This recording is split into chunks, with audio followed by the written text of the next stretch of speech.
Hello বন্ধুরা, আসসালামু আলাইকুম। আজকে আবার চলে এসেছি নতুন একটি রেসিপি নিয়ে। আজকে রেসিপিটা হচ্ছে সুজি দিয়ে করব আর সবজি দিয়ে কিছু সবজি দিয়ে করব আজকে নাস্তাটা। আপনারা দেখবেন অবশ্যই।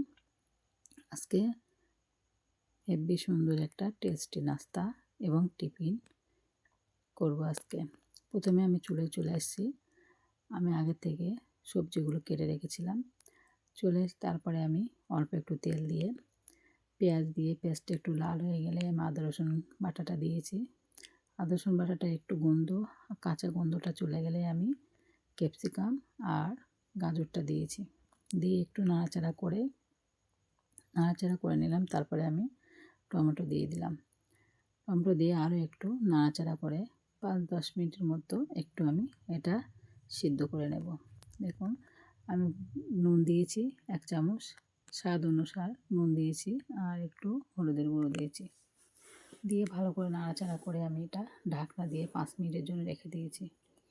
5 মিনিট পর ফিরে আসলাম। দেখুন, এতে পানি ছাড়তে শুরু করলো। সবজিগুলোর মধ্যে থেকে পানি ছাড়তে শুরু করলো। কী সুন্দর সিদ্ধ হয়ে গেছে। আমি এবার অল্প করে মশলাগুলো দিয়ে দিচ্ছি। মশলাগুলো যেটা ধনিয়া গুঁড়ো, লাল লাল মরিচ লাল ঝালের গুঁড়ো, একটু মৌরি, সব কিছুই অল্প অল্প করে দিয়েছি। জিরা গুঁড়ো সব কিছু দিয়েছি। একটু আস্ত মৌরি দিয়েছি, একটু জিরা দিয়েছি আস্ত। এগুলো একটু এগুলো দিলে কিন্তু টেস্টটা বেশি হবে নাস্তাটা যেহেতু সুজির নাস্তা। তারপরে এর পরিমাণে আমি 2 কাপের মধ্যে পানি দিয়ে দিচ্ছি। পানির পরিমাণে আমি সুজিটা দেব। পানিটা দিয়ে এগুলো কিন্তু সবজিগুলো ভালোভাবেই সিদ্ধ হয়ে গেছে। আমি 2 কাপ পানি দিয়েছি। পানি দেওয়ার পরে আমি একটু বেশি করে দিয়েছি ধনেপাতাটা বেশি দিলে কিন্তু একটু টেস্টটা ভালো হয়। ধনেপাতা যেহেতু আস্ত থাকবে না, একটু গলে যাবে, সেজন্য আমি ধনেপাতাটা বেশি দিয়েছি। এতে কোনো অসুবিধে নেই, দিলে কিন্তু টেস্টটা আরও বেশি ভালো হবে। পানিটা যখনই ফুটে উঠবে তখনই পানিটা আমার ফুটে উঠলো। সুজিটা আমি এবারে দিয়ে দেবো। 2 কাপ পানির জন্য আমি 1 কাপ সুজি দিয়ে দিচ্ছি। দেখুন, সুজিটা দেওয়ার সময় কিন্তু গ্যাসের ফ্লেম পুরো লো করে দিতে হবে, আর অনবরত নেড়ে যেতে হবে।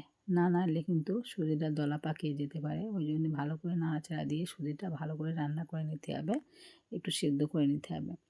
দেখতেই পাচ্ছেন কত সুন্দর সুজিটা পুরো একদম দলা পাকিয়ে গেছে। কি সুন্দর সুজিটা একটা ডোয়ের আকারে প্রকৃত হলো, ডোয়ের আকারে তৈরি হয়ে গেল। দেখতেই তো পাচ্ছেন কত সুন্দর এটা তৈরি হয়ে গেল। আমি একটি পাত্রে অল্প একটু তেল লাগিয়ে নিয়েছি। তেলটা নিয়ে হাত দিয়ে একটু চারিদিকে লাগিয়ে নিচ্ছি। তারপরে আমি এর মধ্যে দিয়ে দেবো। দিয়ে প্রথমে পুরোটাই আমি ছড়িয়ে দেব একটু ঠান্ডা হওয়ার জন্যে। আমি 10 মিনিটের জন্য রেখে দেবো। ঠান্ডা হয়ে গেলে তারপরে আমি এটা পিচ করব। এখন আমি ঠান্ডা হওয়ার জন্যে ভালো করে চারিদিকে ছড়িয়ে দিয়ে ভালো করে একটা শেপ দিয়ে রেখে দিচ্ছি। দেখুন, পুরো একটা করে রেখে দিলাম 10 মিনিটের জন্য। ঠান্ডা হওয়ার পরেই কিন্তু আমি এটা আসলাম। তারপর আমি ঠান্ডা হওয়ার পরে এসে এটা চাকু দিয়ে আমি কেটে নিচ্ছি। 4 সাইড কেটে নিয়ে সমানভাবে চৌকো আকারে একটু কেটে নিচ্ছি। কেটে নিয়ে এটা পুরো পিস করব। আপনাদের যেরকম খুশি সেরকম শেপ দিয়ে নেবেন। আমি এটা 4 কোণা শেপ দিয়ে নেব। আপনারা চাইলে লম্বা শেপ দিয়েও করতে পারেন এবং তেকোনা শেপ দিয়েও করতে পারেন। দেখুন, শেপটা দিয়েছি 4 কোণা শেপ, কি সুন্দর দেখতে। আপনারা চাইলে কিন্তু এভাবেই কিন্তু খেতে পারেন। এভাবে খেলেও কোনো অসুবিধা নেই। এটা হেলদি খাওয়াটা। চাইলে ফ্রিজে এটা 10 থেকে 15 দিনের মতো রাখতে পারেন। রেখে যখনই খাবার মন হবে তখনই এটা ভেজে খেতে পারেন, না তো এইভাবেই খেতে পারেন। বাচ্চাদের টিফিনেও কিন্তু এভাবে দেওয়া যাবে। খুব সুন্দর খেতে এটা। বাচ্চারাও কিন্তু খুব পছন্দ করবে খেতে। এবং তারপর আমি এটা হালকা লাল লাল করে এটা ভেজে নেব। উল্টে পিল্টে ভালো করে হালকা লাল লাল করে এটা ভেজে নিতে হবে।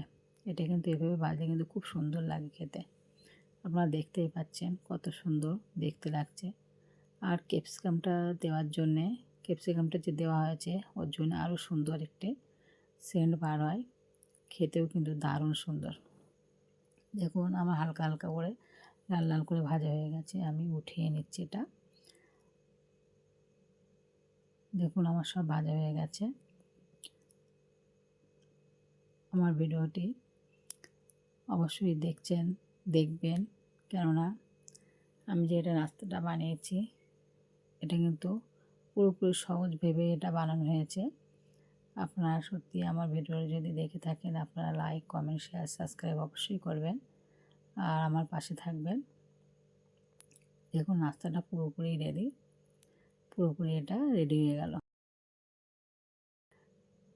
আপনারা কিন্তু সকালে ব্রেকফাস্টের জন্য খেতে পারেন আর সন্ধ্যেবেলা নাস্তার জন্য, টিফিনের জন্যও খেতে পারেন। আমি এটা টমেটো সসের সঙ্গে ব্যবহার করলাম, পরিবেশন করলাম। আপনারা চাইলে ধনেপাতার চাটনি সবার সঙ্গেই এটা খাওয়া যাবে, খুব সুন্দর লাগে খেতে। আমি কিন্তু একটি চাকু দিয়ে কেটেও আমি দেখিয়ে দিচ্ছি, দেখুন। আল্লাহ হাফেজ।